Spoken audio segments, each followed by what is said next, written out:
Ready to explore and reveal? Dive into today's question and uncover the answers together. Adults should see a doctor for a cough if it lasts more than 3 weeks, is accompanied by fever, shortness of breath, chest pain, or produces bloody phlegm.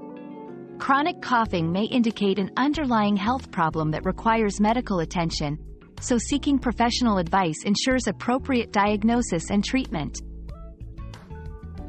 Our quest for knowledge never ends. Thanks for being part of today's discovery.